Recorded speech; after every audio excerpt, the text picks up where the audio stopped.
ሰላም ሰላም እንዴት ናችሁ? ውድና የተከበራችሁ የኤ ፕላስ ኢትዮጵያ የዩቲዩብ ቻናል ቤተሰቦች ዛሬ ደግሞ እንግዲህ በጣም ብዙ ተማሪዎች ማለት ነው ሂስትሪ ቻፕተር 6 ስራልን እያላችሁ ኮሜንት ላይ በጠየቃችሁ መሰረት ቻፕተር 6 ይዤላችሁ መጥቻለሁ። እንግዲህ ለዚህ ቪዲዮ ምን ያክል ላይክ እንደምታደርጉ ሀሳብ አስተያየታችሁን ኮሜንት ላይ እንዲሻሻል እንዲሰራላችሁ የምትፈልጉትን ነገር ካለ ደግሞ ኮሜንት ላይ ማስቀመጥ እንዳረሱ፣ ይህን ቪዲዮ ላይክ ማድረግ እንዳረሱ። ምክንያቱም ይሄን ለእናንተ ብለን በጣም በተጣበበ ጊዜ ውስጥ ለመስራት እየሞከርን ስለሆነ እየሞከርን ስለሆነ እናንተም ሰብስክራይብ እና ላይክ ማድረግ እንዳትረሱ። አሁን ወደ ቀጣዩ ቪዲዮ እንገባለን። እንግዲህ በዚህ ቻፕተር ላይ የምናየው ነገር ኢንተርናል ዴቨሎፕመንት ኤንድ ኤክስተርናል ሪሌሽን ኦፍ ኢትዮጵያን ዞር ነው። ኢትዮጵያ ውስጥ ያሉ ውስጣዊ እድገቶችን እና ኢትዮጵያ ከሌሎች የኤክስተርናል ሪሌሽንሽፕ ከግብጽ ጋር፣ ከመሀንዲስቶች ጋር፣ ከኢጣሊያኖች ጋር ምናምን የነበሩትን ሁሉንም ነገር ለማየት የሚያስችለን ሲሆን ከ1800 እስከ 1941 ኢትዮጵያ ከአፍሪካ ሀገር ላይ ያላትን ግንኙነት የሚያሳይ ሲሆን እንደ ኢንትሮዳክሽን ዚስ ዩኒት ሰርቬይ ዘ ሂስቶሪ ኦፍ ሪጅን ፍሮም ዘ ኤርሊ 19th ሴንቸሪ ቱ 1941 ነው። ይሄ ታሪኩ ከ18ኛው ሴንቸሪ መጀመሪያ እስከ 1941 ድረስ ያለውን የምንቃኝበት ነው። በዚህ ታሪክ እንግዲህ ዩኒቱ ቢግኑ የሚጀምረው ነገር ምንድን ነው? መኒ ስቴት ኦፍ ዘ ሳውዘርን ሃልፍ ኦፍ ዘ ካንትሪ ሀድ ፍሎሪሽድ ነው። እንግዲህ በጣም ብዙ የሚባሉ የሳውዘርን ዌስት ሃልፍ ላይ አጋማሽ አካባቢ ያሉ ሀገሮች ያደጉበት የበለጸጉበት ጊዜ ነበረ፣ የተስፋፉበት ጊዜ ነበረ። ኢን ዘ 19th ሴንቸሪ በ19ኛው ክፍለ ዘመን ሴቨራል አውቶኖመስ ኤንድ ሰሚ አውቶኖመስ ስቴት ኤግዚስትድ አት ዲፈረንት ስቴጅ ኦፍ ሶሾ ኢኮኖሚካል እና ፖለቲካል ዴቨሎፕመንት ነው።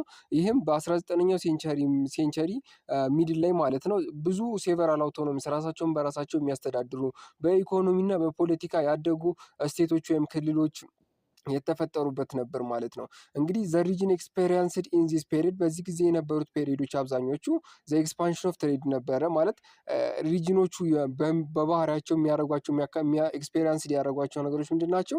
ትሬድ ተስፋፍቶ ነበር። ስቴቶች ፎርሜሽን እየሆኑ ነበር። ቴሪቶሪያል ኤክስፓንሽኖች የስቴት እነዚህ የክልሎች ምናምን መመስረት፣ ቴሪቶሪያል ኤክስፓንሽን ይሄ ደግሞ የግዛት ማስፋፋት ስራዎች ተሰርተው ነበር።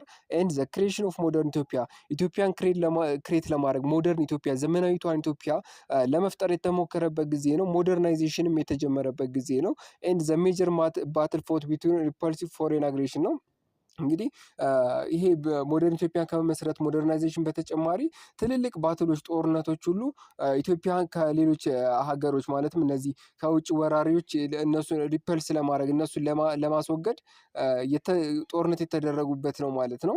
እንግዲህ በዚህ ቻፕተር ላይ ኢንትሮዳክሽኑ ይህን ካየን እስቲ አሁን ሌላው ደግሞ ምንድነው የምናየው ዘ ፖለቲካል ኦርጋናይዜሽን ኦፍ ዚስ ስቴት ዌር ምን አይነት ፖለቲካል ኦርጋናይዜሽን ነበራቸው የሚለውን ነገር ስናይ በፖለቲካዊ አወቃቀራቸው መሰረት ሞናርቺካል ሲስተም ነበራቸው ወይም ንጉሳዊ አገዛዝ የሆነ ሲስተም ነበራቸው ማለት ነው።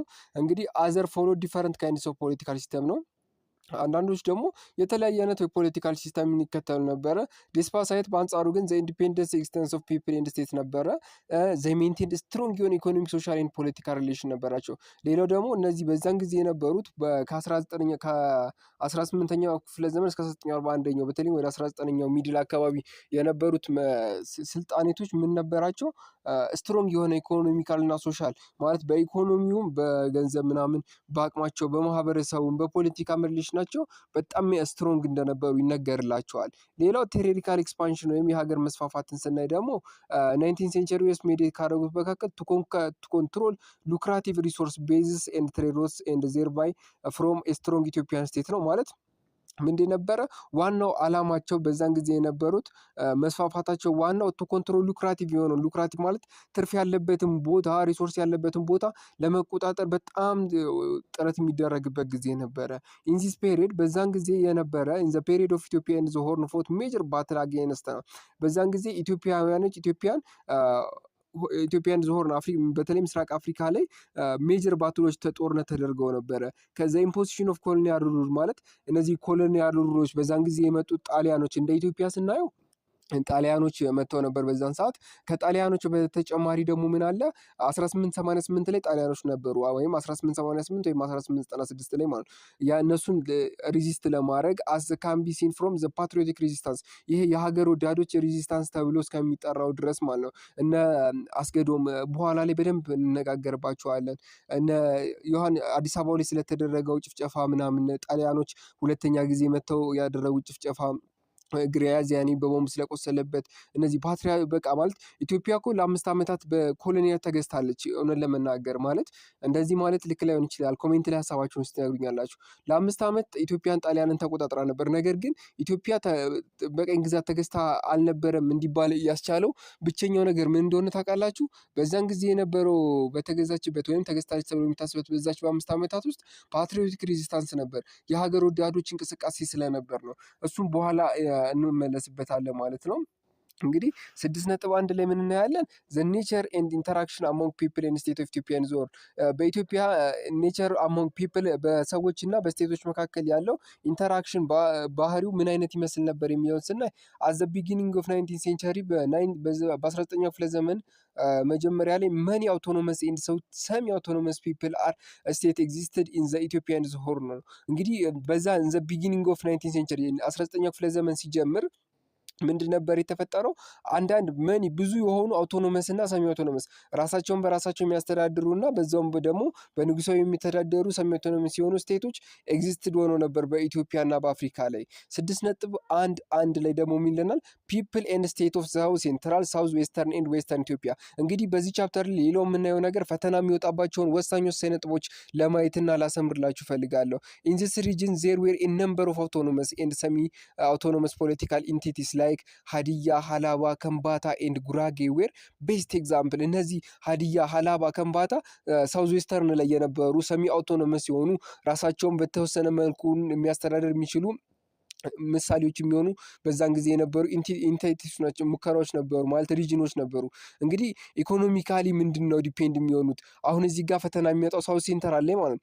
ሳውዝ ሴንተራል ላይ ኢኮኖሚካሊ ዲፔንድ ኦን ብላንክ ይላል። ይሄ ትሬድ፣ አግሪካልቸር ምናምን እያሉ ምርጫ ላይ ያመጡባቸዋል።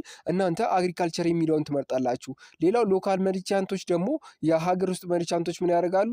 አክቲቭሊ የሚሳተፉት በንቃት የሚሳተፉት ሎካል ትሬድ ላይ ወይንም እዛ ውስጥ ለውስጥ የሚደረጉ የግብይቶች ከክልል ወደ ክልል ምናምን የመሳሰሉት ሲሆን ቱ ሳም ኤክስቴንት ኢን ዘ ሎንግ ዲስታንስ ትሬድ ደግሞ ጥቂት የሚባሉት ደግሞ በስፋት የሚሳተፉት ሎንግ ዲስታንስ ትሬድ ላይ በእንትኖች በመጠቀም እነዚህ ያለ ወደቦችን በመጠቀም ንግዶችን ያካሄዱ እንደነበር ይነገርላቸዋል። ሳውዝ ሴንትራል ላይ መያዝ ያለባችሁ እዚህ ጋር ምንድን ነው ላርጅሊ ዲፔንድ የሚሆነው በምን ላይ ነው? በአግሪካልቸር ላይ። ሳውዝ ሴንትራል ላይ ማንማ ሰሚ አውቶኖመስ እና ሰሚ አውቶኖመስ የሆኑ ኢንቲቲዎቹን ምን ያካትታል ከተባላችሁ ሀዲያ፣ ከምባታ እና ሀዲያ፣ ሀላባ፣ ከምባታ እና ጉራጌ እንደሆነ እሱም መያዝ አለባችሁ እና ኢኮኖሚያቸው ዲፔንድ ነው በአግሪካልቸር እንደሆነ ያዙ። ሌላው ደግሞ ከሪጋርድስ ኦፍ ሎንግ ዲስታንስ ትሬድ ኤልዲቲ ወይም ሎንግ ዲስታንስ ትሬድ ሮትስ አንጻር ስናየው ደግሞ ዜር ዌር ሮትስ ዛት ኮኔክትድ ዘ ኢንተረር ዊዝ ዘ ኮስት ፓስድ ስሮ ዚስ ስቴት ኤንድ ዘ ፒፕል ነው። ሌላው በሎንግ ዲስታንስ ትሬድ ላይ ትሬዱን የሚያገናኘው ኮኔክትድ የሆነ ኢንቴሪየር ነበር ውስጥ ለውስጥ የሚያስተላልፍ ማለት ነው። ዘላንድ ጉራጌዎስ የጉራጌ ምድር ደግሞ አን ኢምፖርታንት ማርኬት ሴንተር ኤንድ ፖለቲካል ኢንቲቲ ነበር። እንግዲህ በሳውዝ ሴንትራል ላይ ኢምፖርታንስ ማርኬት ኤንድ ሴንትራል ትሬድ የሆነ የትኛው ነው ከተባላችሁ ላንድ ጉራጌ ነው። ወይም የጉራጌ ምድር ማርኬት ሴንተሩ ማለት የግብይቱ ሴንተር ነበር ማለት ማዕከል ነበረ። ፖለቲካል መነሻዎቹም እዛ አካባቢ ነበሩ። ኢምፖርታንት ትሬድ ሴንተር የሚባለው ደግሞ የትኛው ነው ተብላችሁ ስትጠይቁ ሶዶ ኤንድ አይመሌ ነው የሚላት ማለት። አሁን እዚህ ጋር በኋላ ነግራችኋለሁ በደንብ ፈተና ላይ እንዴት እንደመጣ በጣም የብዙ ዓመት ጥያቄዎችን ለመስራት ሞክሬያለሁ። ከዛ የተረዳሁትን ነገር ነው። ቢያንስ ሂስትሪ ትምህርት አብዛኛው ትምህርት ላይ እስከ 5 ክሬዲት አወር የሚሰጠው ስለሆነ በትንሹ ቢያንስ ኤ ማይነስ ማግኘት አለባችሁ ግዴታ ማለት ነው። ግዴታ ከኤ ማይነስ ከወረደ ውጤታችሁን በጣም ዝቅ ስለሚያደርግ ማለት ነው። እንግዲህ ዘይ ሃድ ዜር ኦን ፖለቲካል ኦርጋናይዜሽን ነበራቸው። ዘለደር ሃልድ ታይትል ኦፍ አበጋዝ ኦር አዝማች። እንግዲህ የጉራጌ እንትኖች መሪዎች ወይንም በሳውዝ ሴንትራል ላይ የነበሩ መሪዎች ማን ተብለው ይጠራሉ? አበጋዝ ወይም አዝማች ተብለው ሲጠሩ who combined political and military authority። ይሄ ደግሞ በትክክልም የፖለቲካና ሁለቱንም ፖለቲካና ሚሊተሪ አውቶሪቲ ስልጣንንም የሚይዝ ነበር አበጋዝ ወይም አዝማች የሚባለው። እንግዲህ ሌላው ዘቀበና የሚባለው ሲሆን it was emerged in the second half of the 19th century ነው። ቀበና የሚባለው የተመሰረተው በሁለተኛው half of 19th century ሲሆን it was a strong political entity ነበረው። በጣም ጠንካራ የሆነ የፖለቲካ ኢንቲቲ ሲኖረው it becomes the center of Muslim revivalist movement ነው። እንግዲህ እዚህ ጋር ሌላው ጥያቄ ላይ የሚመጣባችሁ ብላንኪስ becomes the center of Muslim revivalist movement ወይም ለሙስሊሞች አመጽ መነሳሳት ለሙስሊሞች እንቅስቃሴ መስፋፋት መነሳሳት ምክንያት የሆነው ቀበና ነው ማለት ይህ ኖርዘርን ኢስተርን ኦፍ ጊቤ ሪቨር ላይ የሚገኝ ነበር ማለት ነው። እንግዲህ ይሄን ይመስላል። እንግዲህ እዚህ ጋር የምናየው ደግሞ ዘጊቤ ስቴት ወይም ዘጊቤ ስቴት እንዴት ተነሳ የሚለውን ነገር ነው የምናየው ማለት ነው። ቢጊኒንግ ኦፍ ዘ 19 ሴንቸሪ ሴቨራል ሞናርቺካል ስቴቶች ወይም ሴቨራል ሞናርች ስቴቶች የሚባሉት እነዚህ ሞናርቺካል ስቴቶች በሌላ አጠራራቸው ሞቱማ የሚባሉት ኢመርጅድ አድርገው ተነስተው ነበር። አዘ ኤክስፔንስ ኦፍ ዘ ገዳ ሲስተም ነው። ይህም በገዳ ሲስተም አነሳሽነት የተነሱ ሲሆን ዜር ወር መኒ ፋክተሮች አካውንትድ ፎር ዘ ትራንስፎርሜሽን ኦፍ ዘ ገዳ ሲስተም ነው። ለዚህ ደግሞ ብዙ ፋክተሮች አሉ አካውንትድ ተጠያቂ የሚሆኑ ትራንስፎርሜሽን ኦፍ ገዳ ሲስተም ትራንስፎርም እንዲያደርግ ያደረጉት ዘዋር ሊደር ኦፍ ገዳ ሲስተም ወይም የገዳ ሲስተም ዋር ሊደር አባዱላ ተብሎ የሚጠሩት ኤንድ ፓወርፉል ኢንዲቪጁዋል ዩሰርፕድ ዘ ፓወር ኦፍ ዘ ገዳ ሲስተም ላይ ወስዶ ነበር ማለት ያለ አግባብ ማለት ነው። ከገዳ ሲስተም ላይ ፓወር በመውሰድ ራሳቸውን የሚያቋቋም ነገር ጀምረው ነበረ ማለት ነው። ያ ነው ለገዳ ሲስተም መነሳሳት እንደ ምክንያት የሚጠቀሰው ወይም ትራንስፎርም እንዲያደርግና ወደ ጊቤ ስቴት እንዲነሳሳ ያደረገው ማለት ነው። እንግዲህ ኢንዚስ ሪጋርድ በዚህ መነሻነት አባዱላ የሚባሉት እነዚህ በገዳ ሲስተም ዋር ሊደር የሚባሉት የጦር መሪዎች አኮሙሌትድ ዌልዚ ሀብቶችን ያከማቹ ነበረ ለራሳቸው ጥቅም ፍሮም ዘ ኮንትሮል ኦፍ ዘ ታክሴሽን አሎንግ ዘ ዲስታንስ ትሬድ ነው። ይህንንም ሀብት የሚያጠራቅሙበት መንገድ ምንድን ነው? የትሬድ ዲስታንሱን ወይም የሎንግ ዲስታንስ ትሬዱን በመቆጣጠር እነዚህ በማፈን በዛ ነበር ብር የሚያገኙት። በዛም የተነሳ ብዙ ዌልዝ ወይም ሀብት አጠራቅመው ነበር። ኤንድ ዩቲላይዝድ ዚስ ኦፖርቹኒቲ ስታብሊሽ ሃርድ ሄሪዲተሪ ሊደርሺፕ ማለትም ከዛ ያንን ሀብት በመጠቀም ደግሞ የስልጣን ይገባኛል የሊደርሺፕ የመሪነትን ለማቋቋም ሞክረው ነበር። ሰች ካይንድ ኦፍ ስቴት ወስ ኢመርጅድ አሞንግ ዘ ኦሮሞ ኢን ዘ ጊቤ ሪጅን ነበር። እንደዚህ አይነት ስቴቶች ደግሞ የተፈጠሩት የት አካባቢ ነው? በኦሮሚያ ክልል በኦሮሞ አካባቢ በጊቤ ሪጅኖች አካባቢ ነው ማለት ነው። ዘይ 5 ሞናርቺካል ስቴቶች ነበሩ። 5 የንጉሳዊ ስልጣኔዎች ነበሩ። አንደኛው ሊሙ ኢናሪያ ተብሎ የሚጠራው ሲሆን ሊሙ ኢናሪያ ኢት ዋዝ ዘ ኤርሊየስት ነው። ፈተና ላይ ብዙ ጊዜ የሚመጣው ይሄ ነው። ኤርሊየስት ጊቤ ስቴት የትኛው ነው? ሊሙ ኢናሪያ ነው። ኢት ዋዝ ፋውንድድ ስሮ ዘ ኢንኮርፖሬሽን ኦፍ ኦልደስት ኪንግደም ኦፍ ኢናሪያ ነው። ይህም የተመሰረተው በኢንኮርፖሬሽን ኦፍ ኦልደስት የነበረው ኦልደስት ኪንግደሙ በኢናሪያ በኋላ ነው ማለት ነው። ሊሙ ኢናሪያ ከሌላው ኢኒሻሊ በመነሻነት አባዱላ ወይም ዋር ሊደር ኦፍ ገዳ ሲስተም የሚባሉት ሊሙ ላይክ ቴስሎ ፎት ዲፊት ዘ ሩለር ኦፍ ኢናሪያ ነው ማለት ኢኒሻሊ እንደመነሻነት አባዱላዎች የሊሙናሪያ አባዱላዎች ላይክ ቴስሎ የሚባሉት ላይክ ቴስሎ ምናምን ሲል ለምሳሌ ይሄ ቴስሎ የሚባለው ሰው ፎት አድርገው ነበርና ተጋጥመው ዲፊትር ተደርገው ዘሩለር ኦፍ ኢናሪያ ዲፊትር ተደርጎ ነበር። ዘለደር ኮልድ ቦፎ የሚባለው ወይም አባ ጎሟል የሚባል ከ1800 እስከ 1825 ለ25 ዓመት ጊዜ ወይም ለ25 ዓመታት ምን መሰረተ? ሊሙ ኢናሪያን መሰረተ ማለት ነው። ይህን ይመስላል እዚህ ድረስ። ሌላው ደግሞ ምንድን ነው? ዘ ኪንግደም ሪችድ ዘ ሃይስት ኢን ዘ ፓወር የሊሙ ኢናሪያ ኪንግደም ዘ ሃይስት የደረሰው በማን ነው ሲባል ዱሪንግ ኢብሳ ሪጅን ነው። በኢብሳ ጊዜ ነው ሊሙ ኢናሪያ በጣም ከፍተኛው ላይ እና ሃይስት ኢን ዘ ፒክ የደረሰው። ዌን ኢንኮርፖሬትድ ኤሪያስ ኢንክሉድ ሃጋሎ፣ ባዲፎሌ የመሳሰሉትንም ይዞ ነበር። እነዚህ ሃጋሎ፣ ባዲፎሌ የሚባሉት የገበያ ቦታዎችና የትሬድ ሴንተሮች እንደነበሩ ይነገራል። ሌላው ደግሞ ከሊሙ ኢናሪያ ለጥቆ የምናየው ነገር ጉማ ተብሎ የሚጠራው ሲሆን ጂቻ አባ ባሎ ኦፍ ጭራ ማለት የጂቻ አባባል ባፎ ኦፍ ጭራ ኪልድ ሳባሮዳድ ኦፍ ዳጎሌ ክላን ማለት የዳጎሌ ክላንን ገደለ። ይሄ ጂላ አባፋሉ ኦፍ ጭራ ኪልድ ሳባሮድ ኦፍ ዳጎዬ ክላንን ከገደለ ወዳ ቢግን ስቴት ፎርሜሽን ማድረግ ጀመረ። ስቴቷ የጉማ ስቴት መመስረት ጀመረች። ኤንድ ሰክሰስድ ባይ ሂሰን ኦንቾ ማለት ኦንቾ ከ1810 እስከ 1830 ለ20 ዓመታት ያክል የጉማ ስቴት እንዲመሰረት አደረገ። ሁወስ ኢስተርንድ ፎሎድ ባይ ጃዌ ተከተለና ከ1840 እስከ 1854 ለ14 ዓመታት ያክል ደግሞ ጃዌ መራ ማለት ነው። እንግዲህ የጉማ ስቴት ላይ ሰክሰሰር የነበረው ማን ነው ከተባላችሁ ኦንቾ ነው። ከዛ የመጀመሪያው መመስረቱ ምንድነው ከተባላችሁ ደግሞ ዳጎሌ ክላን ተገደሉ በጂቻ አባባ ፋሎ። ከዛ ኦንቾ ሰክሰሰን ሆሮ መጣ። ከዛ ከኦንቾን ተከትሎ ጃዎ መጣ። ይሄ ብዙም ፈተና ላይ አይመጣም። ከዚህ ጋር ሊሙ ኢናሪያ ይልቁም ብዙ ጊዜ ፈተና ላይ ያየሁት ዘ ኤርሊየስት ኦፍ ጊቤ ስቴት የትኛው ነው ተብሎ ጥያቄ ሲሆን እሱም ሊሙ ኢናሪያ የሚባለው ይመጣል ማለት ነው። የሊሙ ኢናሪያ መሪዎች ማን ተብሎ ይጠራል? ቦፎ ወይም አባ ጎመሊ ተብሎ ስለሚጠራ እሱ ብዙ ጊዜ ፈተና ላይ ይመጣል። ሌላው ጎማ ላይ ነው። ጎማ ይቀጥላል ማለት ነው። ኢት ዋስ ስታብሊሽድ ባይ አባ ቦኬ። ጎማ ስታብሊሽ የተደረገው በማን ነው ተብላችሁ ትጠየቃላችሁ ብዙ ጊዜ። አባ ቦኬ ሲሆን ከ1800 እስከ 1829 ሲሆን ይህም ለ29 ዓመታት ያክል ድረስ ጎማን የመራ ሲሆን ነው የጎማን ማለት ነው መርቷል ማለት ነው። አባ ቦኬ የሚባለው ሂ ዋዝ ሰክሰስድ ባይ ሂስ አባ ማኖ።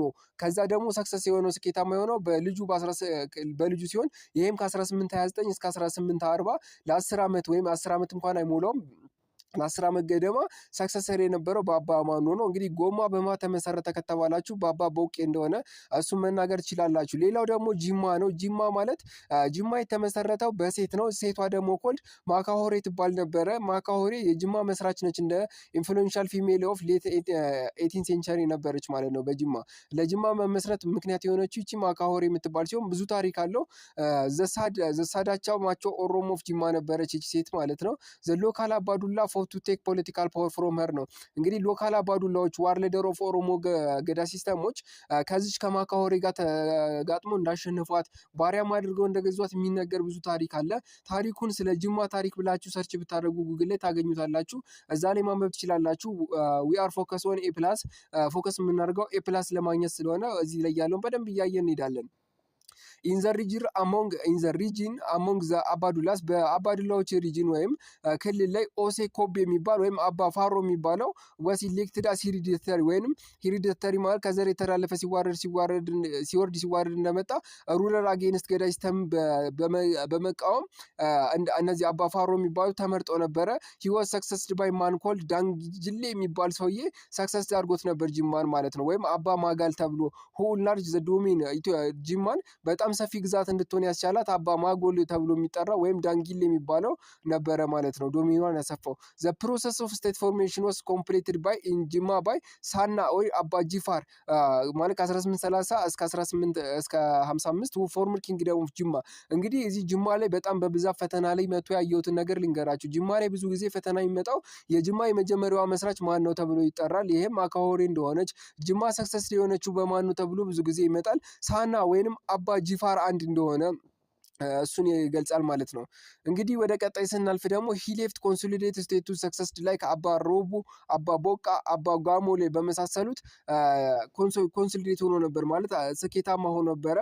እነዚህም የተለያየ ጊዜ መርተዋቸዋል ማለት ነው። ይህችን ጅማ ላይ የተለያዩ ስቴቶችን ማለት ነው። እንግዲህ ዘ ሞስት ፌመስ አሞንግ ዘ ጂማ ሞናርቾስ አባ ጂፋር ነው ማለት ነው። እነዚህ ጅማ ታሪክ ውስጥ ሆነ በጅማ የነገስታት ታሪክ ውስጥ በጣም ፌመስ እና ታዋቂ የነበረው ማን ነው ተብላችሁ ከተጠየቃችሁ አባ ጂፋር ነው። ይሄ ብዙም አይጠፋችሁም። ነገር ግን ኢኮኖሚ ኦፍ ኪንግደም ኦፍ ጅማ ዲፔንድ ኦን በምን ላይ ነው የሆነው ተብላችሁ ከተጠየቃችሁ አግሪካልቸር እና ትሬድ ነበር። ንግድ እንደ ማንኛውም የኢትዮጵያ አብዛኞቹ ቦታዎች ላይ አግሪካልቸር እንደ እንትን ያገለግል ኢኮኖሚክ ነበረ ለነገስታት ወይም ለአንድ ስቴት ኢመርጅ ሲያደርግ። ሌላው ትሬድ ነበረ፣ ልውውጦች ነበሩ። አይረን ማይኒንግ ብረት ማውጣትና ስሜልቲንግ አይረን ማቅለጥ የቀላለጡ ብረቶችን ወደ ተለያዩ መሳሪያዎች በመስራት መሸጥ የኢኮኖሚ ኪንግደም ኦፍ ጅማ ዲፔንድ ሆኖ ነበር ወይም ጥገኛ ነበር ማለት ነው። ሌላው ደግሞ ጌራ ሲሆን ጌራ ማለት ዘ ላስት ኦፍ ዘ ኪንግ ጊቤ ኪንግደም። እንግዲህ ዘፈርስት የተባለው ዘፈርስት ማን ነው ብዬ የችሁ ነበረ። እስቲ ዘፈርስት ምንድነው ማን ነበር ብዬ ነገርኳችሁ። እስቲ አስታውሱ። ዘፈርስት ማለት ልረሱት አይገባ ማለት ነው። የመጀመሪያው ማን ነው? እሱ በቃ በዛውም መልሱን ካወቃችሁት እስቲ በዛውም ኮሜንት ላይ ታስቀምጡልኛላችሁ ማለት ነው። ዞሮም ሊሙናሪያ ዘ ኤርሊስት ኦፍ ጊቤ ስቴት እንደሆነ ነግሬያችኋለሁ። መልሱን በዛው እንዳስቀመጣችሁት እርግጠኛ ነኝ። ሊሙናሪያ ዘ ፈርስት እንደሆነ አሁን ወደ እንግዲህ የመጨረሻ የምናየው ጌራ ሲሆን ጌራ ማለት ዘ ላስት ኪንግደም ኦፍ ጊቤ ስቴት ቱ ቢ ፎርምድ ነው።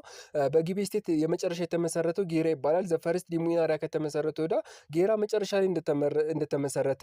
ዘ ፕሮሰስ ኦፍ ስቴት ፎርሜሽን ኮምፕሊትድ የሆነው ደግሞ በሪጅን ኦፍ ቱሉ ጉንጂ በሚባል ከ1835 ከ1838 በመራው ለመጨረሻ ጊዜ እንደነበረ። ኢትዋስ ኢንጆይድ ፕሮስፔሪቲ ወይም ነፃነቱን ወይም ብልጽግናውን ያረጋገጠበት ስኬት የነበረው ደግሞ በአባ መጋል ጊዜ። አባ መጋል ማለት ወደ ኢስላም የተቀየረ ሰው ነበረ። እንግዲህ ይህን ይመስላል። እንግዲህ ሌላው ደግሞ የምናየው ነገር ሩል ኦፍ ለቃ ነቀምት። የለቃ ነቀምትን ሩል ስናይ ኢንስቲቱሽን ኦፍ ኒው አድሚኒስትሬሽን ስትራክቸር ኢን ጁዲሻሪ ሂራርቺ ዛት ሪፕሌስድ ገዳ ሲስተም ነውናስ ሲራን አባ ወይም ቆሮ የሚባል ሲስተም ነበራቸው ማለት ነው። እንግዲህ ከገዳ ሲስተም እንደ ኢትዮጵያ ታሪክ ስናይ ልክ እንደ ገዳ ሲስተም ሙሉ የተለያዩ አይነት ሲስተሞች ነበሩ። እንግዲህ ለቃ ነቀምት ላይም ቆሮ ሲስተም የሚባል ወይም ሲራ አባ ወይም ቆሮ የሚባል ሲስተም ነበራቸው። ይህም አድሚኒስትሬሽን የአስተዳደር ስትራክቸር የጁዲሻሪ ሂራርቺ ያለው ወይም የፍርድ ጁዲሻሪ ማለት የሆነ የፍርድና ከፍርድ ጋር የተያያዘ የባለስልጣንነትና መብት ያለው አድሚኒስትሬሽን ሲስተሙ ደግሞ ዌር ኢሴንሻሊ ኪንግሺፕ ያለው ማለት የንጉስታት ዘሮችን ተከታይ ያደረገ ኤንድ ወዝ ኳይት ሲሚላር ቱ ፊውዳል አድሚኒስትሬሽን ጋር ተመሳሳይነት ያለው ኢን ኢትስ ሪላያንስ ኦን ላንድ ነው ማለት ነው። በመሬት ባለቤትነቱ ሁኔታ ስናየው ፊውዳል አድሚኒስትሬሽኖች ጋር ኳይት ሲሚላር የተወሰነም ቢሆን መመሳሰል ያለው ነው። እንግዲህ ኪንግሺፕ እንደሆነም ለቃ ነቀምት በባህሪው ኪንግሺፕ ወይም የንጉስነትን ነገር እንደሚሆን፣ ሌላው ደግሞ ለቃ ቀለም አለ። ሩል ኦፍ ለቃ ነቀምት ለጥቆ ለቃ ቀለም ይባላል። ለቃ ቀለም ደግሞ የት ነው የሚገኘው ተብሎ ከተጠየቀ ሳውዝ ዌስተርን ፓርት ኦፍ ወለጋ እንደሆነ፣ ፋውንድድ ባይ ቱሉ እንደተመሰረተ ቱሉ ጉንጂ ከዚህ በፊት የጌራን ሲስተም ላይ እንደ ፕሮስፐሪቲ እንዲደርስ ካደረጉት መካከል ለ3 ዓመታት የመራው እንደሆነ ከዚህ በፊት ነግሬያቸዋለሁ። እሱ ቱሉ እንደሆነ ፋውንድድ የተመሰረተው ለቃ ቀለም በቱሉ እንደሆነ፣ ቢካም ፓወርፉል ኪንግ አንደር ሂዝ ሰን ጆቴ በጣም ፓወርፉል ሰን ነበረው ማለት ቢካም ፓወርፉል ኪንግ ነው የሚሆነው ታላቅ ነገስታት የነበረው በጆቴ በሚባለው ጊዜ ወይም በቱሉ ልጅ በጆቴ ጊዜ እንደነበረ፣ ዘ ሴንተር ዳት ጊዳሜ ኤንድ ኮንትሮሊንግ ዘ ኤሪያ ኦፍ አራውንድ ሳዮ ዳምቢዶሎ ላይ እዚህ ዶምቢዶሎ ወደ ቦንጋ አካባቢ ወዳለው ማለት ነው ምንድነው ጊዳሜ ኮንትሮል አድርጎ ኤሪያዎችን ተቆጣጥሮ እንደነበር ይነገራል። ከዛ አሁን ከሶስተኛ ደግሞ የምናየው ምንድነው በሲሌ ለቃ ስቴት የሚባለው ለቃ ስቴቶች ምንድን ናቸው የሚሉትን ስናይ ደግሞ ለቃ ስቴቶች ዘይ ዌር ኢንቮልቭድ አሞንግ መቻም የሚባሉ ኦሮሞ ወለጋዎች የተመሰሩት ናቸው። ኢንቮልቭድ የመጡት ከዛ ነው። ለቃ ስቴቶች ዘ ሲቡ ኤንድ ጃዊ የሚባሉት ዌር ኢመርጅድ ሳውዝ ኦፍ ዘ አባይ ሪቨር ነው። እነዚህ ሲቡ ጃዊ የሚባሉት የተመሰረቱት የት ነው? አባይ ሪቨር ነው። ሳውዝ በአባይ ሪቨር ደቡብ ላይ እንደሆነ፣ ሞቲ አብሼ ስታብሊሽድ ስትሮንግ ኪንግ ደግሞ ፎሮ ሞቲ አብሼ የሚባለው ደግሞ ሆሮ ጉድሩ የሚባለው አካባቢ ላይ ስትሮንግ ኪንግደም እንደመሰረተ፣ ዘነንበር ኦፍ አባዱላ ዲክሌርድ ዘምሰልፍ ሞቲ ነው። ከዛ ግን ምን ተፈጠረ? ብዙ አባዱላዎች እነዚህ ዋር ሊደሮ የሚባሉት በኦሮሞ ሲስተም ውስጥ ዋር ሊደር ተብለው የሚጠሩት ሰዎች ራሳቸውን ሞቲ ብለው መጥራት ጀመሩ። ሞቲ ማለት ኪንግ እንደማለት ወይም ንጉስ እንደማለት ነበር። ኮንትሮሊንግ ዘ ትሬድ ፕሮፊት። ይሄ ደግሞ ለምንድን ነው እንደዚህ ያደረጉት ብለን ስንጠይቅ ከትሬድ የሚገኘውን ከውጭ ንግድ የሚገኘውን ፕሮፊት ለመካፈል ነበረ። ሮትሴንት ላርጅ ቴሪቶሪዎችን ደግሞ ለመቆጣጠር ነበር። አሞንግ ዚስ በዚህ ሁኔታ ውስጥ ደግሞ ለቃ ስቴት ፕሮሚናንት ዋን ነበረ። በግልጽ የሚታይ ስመጥርና ማለት የሚታይ የሆነ እንዲሆን አድርጎት ነበር። ይሄ ለቃ ስቴት በጣም ትኩረት የሚስብና በእድገት ላይ የነበረ ግን ከዛ ምን ተፈጠረ? ለቃ ነቀምት መጣ። ለቃ ነቀምት በማን ተመሰረተ? ፋውንድድ ባይ ባቃራ ጎንዳና በሚባል በ1840 ተመሰረተ። ባቃሬ ጎዳና በሚባል ማለት ነው። እንግዲህ እዚህ ጋር ሞቴ ከዛ እሱ ግን ሲመጣ ምንድነው ሃይስት ላይ አንደር ዘ ሰክሰሰር ኦፍ ሞራዳና ኤንድ ኩምሳ በሚባሉት በዛ ጊዜ ለቃ ነቀምት ሃይስት ላይ ከፍታው ላይ እንዲደርስ አስችሎት ነበር። ሌላው ሞቲ ኩምሳ የሚባል መጣ። ሞቲ ኩምሳ ማለት ሞቲ ሲባል ኪንግ ኩምሳ እንደማለት ነው በኦሮምኛ። ስታብሊሽ ስትሮንግ ሞናርች ስቴት ሪች ኢን ዘ ትሬድ ኤንድ አግሪካልቸር ነው ማለት ስትሮንግ የሆነ ሞናርች ስቴቶችን ፈጥሮ ነበር። ሂ ዋዝ ኖን አስ ፕሮሚነንቲንግ ሃንድ ክራፍት ወርክ፣ ጎልድ ዋሺንግ፣ ኮፊ ፕላንቲንግ፣ ጌም ሪዘርቭ ወይ ሃንቲንግ በመሳሰሉት በጣም ታዋቂ ነበረ ፕሮሚናንት ወይም በግልጽ የሚታይ ስመጥር ነበር። በእነዚህ ሃንዲክራፍት በእጅ ስራዎች ወርቆችን በማጠብ ኮፊ ፕላንቲንግ ቡናዎችን በመትከል ምናምን በጣም ታዋቂ እንደሆነ ነበር። በመጨረሻ ኢሉ አለ። ኢሉ ማለት ቻሊ ሳሎ ወይም ቻሊ ሾኖ በሚባል ኦልሶ ኖናስ አባቦር በሚባል የተመሰረተ ሲሆን ሂ ኢዝ ሴት አፕ ዌል ኮንሶሊዴትድ ስቴት ኦፍ ኢሉ ባቦር ኢን ዘ ኤርሊ 9th ሴንቸሪ ነው። በ19ኛው ሴንቸሪ መጀመሪያ ላይ ኢሉ ባቡር ላይ የራሱን ኮንሶሊዴት አድርጎ አቋቁሞ ነበር ስቴቱን። ሂ ዋዝ ዘ ሊደር ኦፍ ቱሜ ክላን። ይሄ ሰውዬ ደግሞ ቻሌ ሳኖ የሚባለው ወይም አባቦር የሚባለው ሰውዬ የቱሜ ክላን መሪ እንደነበር ይነገርለታል። እንግዲህ ዘ ሞናርች ሲስተም ኦፍ ኦሮሞ ስቴት አት ዴቨሎፕድ ዲፈረንት ኦፊስ። እንግዲህ እነዚህ የሞናርች ሲስተም ኦፍ ኦሮሞ ስቴት በኦሮሞ ግዛት ውስጥ የነበሩ ያን ጊዜ የነበሩ መሪዎች የራሳቸውን የሆነ ዲፈረንት ኦፊሻሎች ወይም ኦፊሻል ስንለው በመንግስት ባለስልጣናት ላይ ልክ እንደዛ ባለስልጣናቶችን አምጥተው ነበር። ከነዛ ውስጥ የተወሰኑትን ለመናገር አባ ጉርሙ የሚባል ነበር። ነጊስት ፐርሰን ኦፍ ዘ ኪንግ ከኪንግ ሁለቱ ያለው ሰው አባ ጉርሙ ተብሎ ይጠራል። ይሄ ትሬዥር የሀብትና የፎሬን ጉዳይ ሚኒስቴር ተብሎ ደግሞ አባ ሚዛን ተብሎ ይጠራል። አባ ዳንጎ ደግሞ ኢሚግራንት ቺፍ የስደተኞች ቺፍ ተብሎ ይጠራል። ላሚ ደግሞ አምባሳደር ኦፍ ሮያል ሚሴንጀር ተብሎ ይጠራል። አባ ቆሮ ደግሞ ዲስትሪክት ገቨርነር ተብሎ ይጠራል። አባ ጎንዳ ደግሞ ቪሌጅ ቺፍ ወይም የመንደር አስተዳዳሪ ተብሎ ይጠራል። አባ ቡሲ ደግሞ ታክስ ሄድ ወይም ታክስ የሚሰበስብ ዋናቸው አባ ቡሲ ተብሎ ይጠራል። አባ ጂጋ ደግሞ የግድያ ኪንግ ተብሎ ይጠራል፣ ወይንም አባ ቃዌ ደግሞ ቦዲጋርድ ተብሎ ይጠራል ማለት ነው። እነዚህ ሙርደር ኪንግ ሙርጀር ጀጅ ማለት ሙርጀር ኪንግ ሳይሆን ሙርጀር ጀጅ ማለት የግድያ ኪንጎችን የሚመረምር ንጉስ ነው ማለት ነው። ልክ እንደዛ ኦፊሻል ሆኖ የሚሰራ ማለት ነው። አባ ቃዌ ቦዲጋርድ ነው እና ይሄን ይመስል ነበር። ሌላው ኮንትራይቱ ገዳ ከገዳ ሲስተም አንጻር ስናወዳድረው ሞናርች ሲስተሙ ፋርመር ዌር ፎርስድ ቱ ፔይ ክሮፕ ታክስ ነው። ገዳ ሲስተም አያስገድድም በባህሪው። ነገር ግን ይሄ ሞናርች ሲስተም አስገዳጅ ነበር። ከአስገዳጅነቱ መካከል ፋርመርስ ዌር ፎርስድ ቱ ፔይ ክሮፕ ማለት ገበሬዎች ክሮፕ እንዲከፍሉ ወይም ካመረቱት ምርት ላይ እንዲከፍሉ ይገደዱ ነበር። ለምሳሌ ሜዠርድ ትሬዲሽናል ኢንስትሩመንት ነበራቸው፣ መለኪያ ነበራቸው። ይሄም ቡቻሎ ተብሎ የሚጠራ ሲሆን 15 ኪሎ ካመረቱት ምርት ላይ 15 ኪሎ ግዴታ መስጠት አለባቸው ተብሎ የሚታይ ሲሆን በኋላ ላይ ደግሞ ጉቦ ተብሎ የሚጠራውን ወይም 25 ኪሎ ካመረቱት ጤፍን ካመረቱ 25 ኪሎ፣ በቆሎ ካመረቱ 25 ኪሎ፣ ምንም ካመረቱ 25 ኪሎ ካመረቱት ላይ የሚሰጡበትን ከእያንዳንዱ ክሮፕ 2 ክሮፕ ካመረቱ ለምሳሌ ባቄላና ስንዴ ካመረቱ ከባቄላው 25 ከዛኛውም 25 እንዲሰጡ ኢች ክሮፕ የሚያስገድድ ህግ አምጥተው ነበረ። 15 ኪሎ ቡቻሎ፣ 25 ኪሎ ደግሞ ጉዶ ተብሎ ይጠራል። ሌላው ኒሎቲክ ሼክዶምስ የሚባሉ ነበሩ። በእነዚህ ጊዜ ደግሞ ኢን ዘ ኤርሊ 19 ሴንቸሪ በ19 ሴንቸሪ መነሻ ላይ ኢምፖርታንት ኢስላሚክ ሴንተር ኢመርጅድ አድርገው ነበር። እነዚህ ኢምፖርታንት ጠቃሚ የሚባሉ የኢስላሚክ ሴንተሮች ተፈጥረው ነበር። ሎወር ኮርስ ኦፍ አባይ ሪቨር አካባቢ ነበሩ በሰዓቱ የነበሩት። ነምበር ኦፍ ሼክዶምስ ዌር ስታብሊሽድ ሆነው ነበር። ብዙ ሼክዶምስ ተፈጥረው ነበር። ኢምፖዚሽን ደግሞ ቦታዎችን ለመያዝ ኦፍ አረቢክ ስፒኪንግ ሱዳኒስ መርቻንትስ ኦቨር በርታ ኤንድ ጉምዝ ኢንሃቢልት ነበሩ ማለት በዛን ጊዜ ከአረቦች ጋር ከሱዳኖች ጋር በተለይ አረቢክ ስፒኪንግ ከነበሩት ማለት ከነዛ ጋር መርቻንቶች ጋር በጣም ልውውጥ ነበራቸው፣ ግንኙነት ነበራቸው። እነዚህ ኒሎቲክ ሼልዶች ወጣዊት የሚባለው ሙቭመንት ራሱ እንቅስቃሴ እንዲጀመር ያስቻሉ ናቸው። እንግዲህ በነዚ ውስጥ ደግሞ ሼክዶም ኦፍ አሶሳ ኦር አቆድ የሚባል ነበር። ቤላሻንጉል የሚባል ነበር። ቤላሻንጉል ማለት እነዚህ የግብይት ቦታዎች ነበሩ።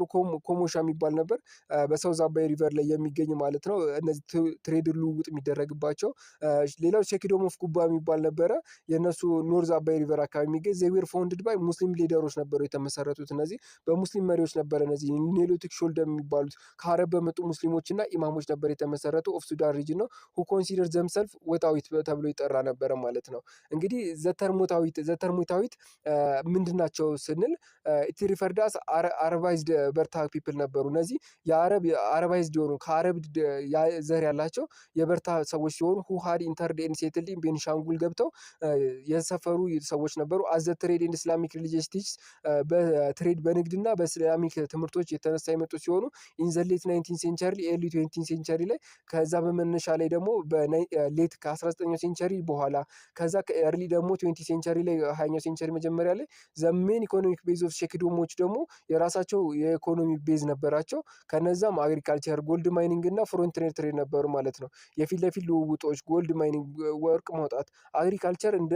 ሜን ኢኮኖሚክ ሲስተም ነበር። አሞንግ ዚ ሼክዶምስ እነዚህ ሼክዶሞች ደግሞ አሶሳ ጎት ፕሮሚናንስ አንደር ሼክዶም ኦፍ አልሐሰን ላይ ምንድናቸው እንደ መነሻ ፕሮሚነንስ ነበር። ሌላ ቤላ ወይም ቤሊሻንጉል የሚባለው ቦታ ላይ ደግሞ ቢካም ፌመስ አንደር አብድል አልረሃማ ኮጄ በፌመስ ሆነው ነበር ማለት ነው። እንግዲህ ሌላው ኮሞሻ ላይ ደግሞ ኮሞሻ የሚባለው ስልጣን ነበረ በዚህ ጊዜ። ሪች ደግሞ ዜኒዝ ማለት ከፍታ ላይ የደረሱት በኮጃ መሐመድ ዋድ መሐመድ ጊዜ በጣም ከፍታ ላይ ደርሰው ነበር ሼክዶሞች ማለት ነው። ዘ ኢንፍሉዌንስ ኦፍ ኢስላሚክ ፍሮም ዘ ሱዳን ከሱዳን በኩል ላይ ያሉት የሙስሊሞች ጫና ኤንድ ክሮስ ቦርደር ትሬድ ክሮስ እያደረጉ እነዚህ ትሬድ ሮቶችን እያለፉ ማለት ከአንድ ክልል ወደ አንድ ክልል ከአንድ ሀገር ወደ አንድ ክልል በተለይም ከሱዳን ይመጡ የነበሩት እነሱ ዘሜን ሪዝን ነው ዘራይዝ ኦፍ ዘ ስቴት። ይሄ ስቴት በጣም እንዲነሳ ያስቻለው እሱ ሲሆን ዘሪች ጎልድ ሪሶርስ ኦፍ ዘ ሪጅን በክልሉ ላይ ያለው ደግሞ በጣም ሰፊ የሆነ ሪች ጎልድ ወይም ወርቅ ማለት ነው አታች ፎሬን ፓወሮችን እንዲስብ አድርጎ ነበር። በተለይም ኢጅፕቲያኖችና ማሃዲስት ሱዳኖችን በጣም ስቦ ወደ ኢትዮጵያ እንዲመጡ አስችሏቸው ነበር። ይሄም ወደ ቤኒሻንጉል ወይም ቤላ በሚባለው የሚባለው ወይም አሶሳ አካባቢ ላይ በጣም ሰፊ የሆነ የንግድ ልውውጥ እንዲቻል አስችለውት ነበር ማለት ነው። እንግዲህ እስካሁን ሰብስክራይብ አላልኩ አላልኳችሁም፣ ላይክ አድርጉ አላልኳችሁም። እስቲ ቪዲዮ ከተመቻችሁ በእርግጠኝነት እስካሁን ከቆያችሁ ቪዲዮ ተመችቷችኋል ማለት ነው። ሰብስክራይብ እና ላይክ ማድረግ እንዳትረሱ። ሀሳብ አስተያየታችሁን ደግሞ ኮሜንት ላይ ማስቀመጥ ትችላላችሁ። ይህንን ትምህርት ለማስተማር የተጠቀምኩበትን ፒዲኤፍ የቴሌግራም ቻናል ታገኙታላችሁ። ወደ ቀጣይ እንሄዳለን ማለት ነው። እንግዲህ ትሬድ ኤንድ ትሬድ ሮትስን በምናይበት ጊዜ እነዚህ የንግድና የንግድ መስመሮችን በተለይ እነዚህ በማየት ስናይ ደግሞ ምንድን ነው የምናገኘው ነገር እነዚህ በትሬድ ሮቶቹ ላይ የተለያዩ ነገሮች እናገኛለን። ሌላው ዘ ትሬድ ሮት ዊች ሊንክድ ምን ይለናል? የትሬድ መስመሩ ሳውዝ ዌስተርን ኢትዮጵያን ቱ ዘ ኮስት የደቡብ ምዕራብን ኢትዮጵያን የደቡብ ምዕራብ ኢትዮጵያን ከኮስት ጋር ከዚህ ከወደቦች ጋር የሚያገናኝ ሀድ ሜዲቫል አንሲደንት ነበረው። ከድሮ ጀምሮ የነበረ ከመካከለኛው ክፍለ ዘመን ጀምሮ የነበረ ሲሆን ኢት ዋስ ኢን ዘ 19th ሴንቸሪ ዘይ ሀድ አቴን ፓርቲኩላር ፕሮሚናንስ ነበራቸው። ዚስ ዋስ ፓርሻሊ ቢኮዝ ኦፍ ዘ ሪቫይቫል ኦፍ ኤክስተርናል ትሬድ ኢን ዘ ሬድ ሲ ሪጅን ይለናል። ምን ለማለት ነው? ከ19th ሴንቸሪ ጀምሮ ከ19ኛው ክፍለ ዘመን ጀምሮ በዛ አካባቢ ጊዜም በነበሩት ከዛ በፊትም ነበሩ እነዚህ ትሬድ ሮቶቹ እና ዘ ሪቫይቫል ኦፍ ኤክስተርናል ትሬድ ከውጭ የነበሩት ትሬዶቹ አመጾች ምናምን ከዚህ በፊት ስለ አክሱም ስልጣኔ ምናምን ሪቫይቫሎች ነበሩ አይደለ? በተለይ ከግብጾች ጋር ከማህዲስቶች ጋር ከመሳሰሉ ጋር ያለው ሪቫይቫል ሬድ ሲ ሪጅኑን እንደ መነሻ ትሬድ ኢን ዘ ሬድ ሲ የሆነ መጨረሻ ላይ ምን እንዲሆን አደረገ? አሰሪዛ ዘ ትሬድ ቢካም ዋን ሚንስ ኦፍ ሜንቴኒንግ ስትሮንግ ሪሌሽንሽፕ እንዲኖራቸው የክልሎች ስትሮንግ የሆነ ጠንካራ የሆነ ሪሌሽንሽፕ ግንኙነት እንዲኖራቸው አስችሎ ነበር። አክሮስ ፒፕል ኢን ዲፈረንት ኤሪያ ኦፍ ዘ ባክግራውንድ ማለት ከተለያየ ዲፈረንት ባክግራውንድ ያላቸው ማህበረሰቦች አሪፍ ግንኙነት እንዲኖራቸው አስችሎ ነበረ። ዱሪንግ ዚስ ፔሪድ በዚህ ፔሪድ ላይ ደግሞ ቱ ሜን ትሬድ ላይኖች ነበሩ።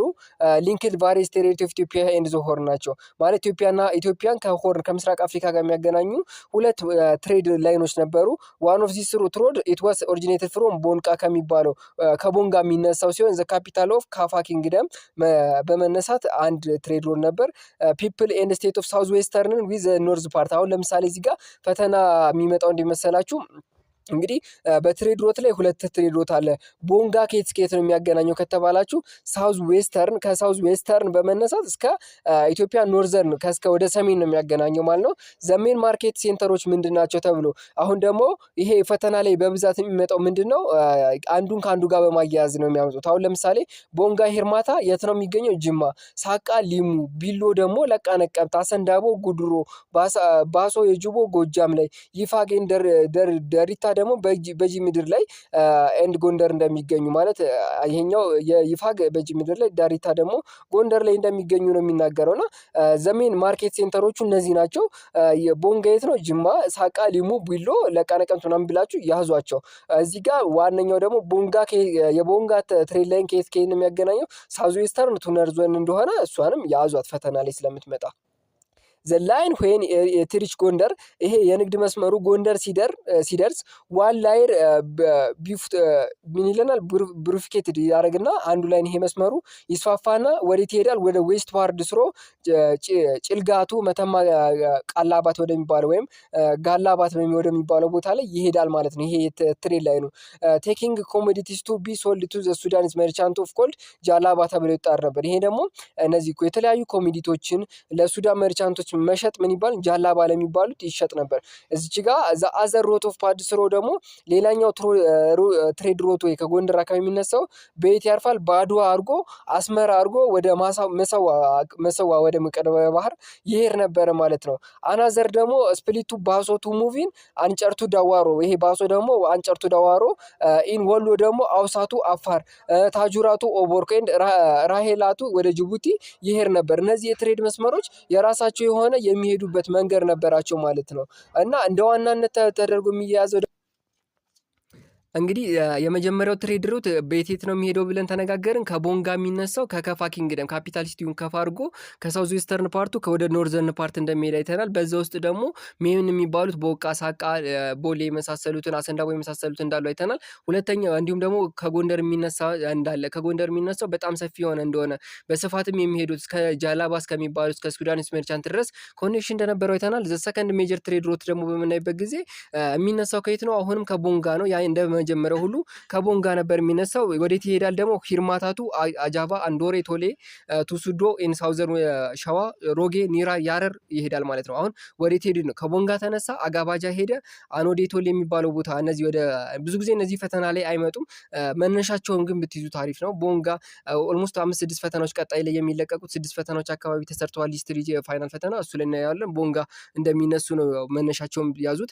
ዘን ይሄ ላይን ፓስድ ስሮሚዮ አልዩጁ አምባም የሚባለው ወይንም አብዱ ራሱል ከሚባለው ከኖርዘርን ሸዋ ኤንድ ራን ኢስትዋርድቱ ወደ ሀረር እንደሚጓዝ ፍሮም ሀረር ደግሞ የተነሳው ደግሞ ወደ ዘይላና በርበራ እንደሚጓዝ ከሀረር የተነሳው ማለት ብዙም ፈተና ላይ ብዙም ስለማይመጣ እዚህ ጋር ብዙም አትጨናነቁ። ዘ ሞስት ኢምፖርታንት ኮሜርሻል ሴንተሩ ደግሞ ዋነኛ የግብይት ቦታው የት ነው ከተባላችሁ ሶማሊያ ላይ እንደነበረ ትናገራላችሁ ማለት ነው።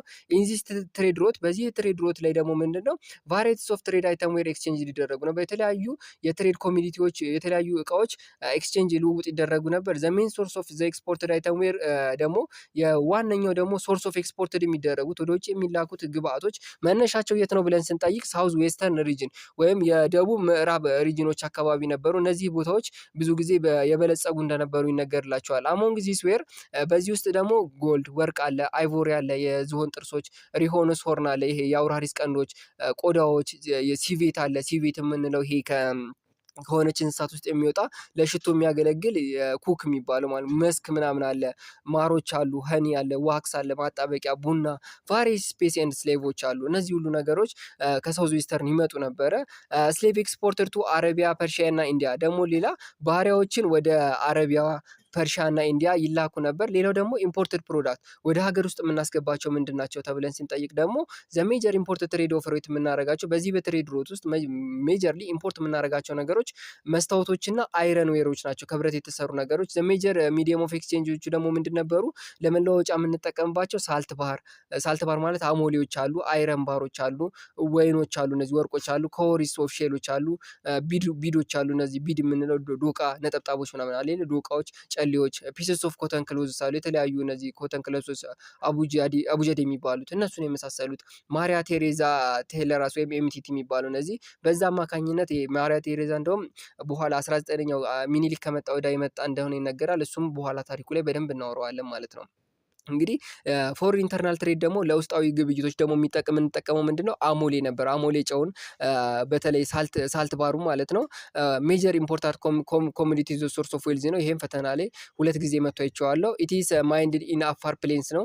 ይሄ አሞሌ ጨው ከየት ነው የሚመጣው? ከአፋር ፕሌኖች አካባቢ ነው። አፋር አካባቢ ነው ጨው የሚመረተው አይደለ? በቃ ይሄ ከዛ ነው። ቦርደሪንግ ኢስተርን ትግራይ አካባቢ የሚገኝ ሲሆን ኦልሶ ሲዩቴብል ቱ ሼፕድ ፎር ትራንስፖርቴሽን ለትራንስፖርቴሽን እንዲመች በሚገባ ቅርጽ ያወጡለትና በዛ እንደሚገበያዩ አይተናል ማለት ነው። ሌላ በመጨረሻ የምናየው ምንድነው? ኢንዚስ ሪጋርድ በዚህ በመነሳት ታውን ኦፍ መቀሌ ፕሮፖዝድ ኢን ዘ ሳልትወስ ካቲን ኤንድ ዲስትሪቢዩተር ቱ ዘ ሃይላንድ ፍሮም ዘ ኤሪያ አንደር ሱፐርቪዥን ኦፍ ዘ ገቨርንመንት ኢንደርታ ዊዝ ዘ ታይትል ኦፍ ባልጋዴ ሁ ኮሌክትድ ትሪቢዩት ኦፍ ዘ ታክስ ጀጅ ኤንድ ግሪው ኢምፖርታንት ኤንድ ሪቫይቫሊንግ ዘ ባህረ ነጋሽ። እንግዲህ በመቀሌ አካባቢ ላይ የተለያዩ ሽያጮች እንዲደረጉ ወደ ሃይላንድ በማውጣት ከሎላንድ አካባቢ የመጡት እነዚህ ጨዎችን ባህሮችን በነዛ ታክስ ግብር ይከፈል ነበር። ደግሞ ይሄ ደግሞ ባህረ ነጋሽ የሚባለውን ነገር ሪቫይቫል እንዲያደርግ አድርጎታል ማለት ነው። ይሄም በጣም ሰፊ ያለው ታሪክ ነው። መጽሐፉ ላይም ቆርጦ ነው የሚያስቀምጠው።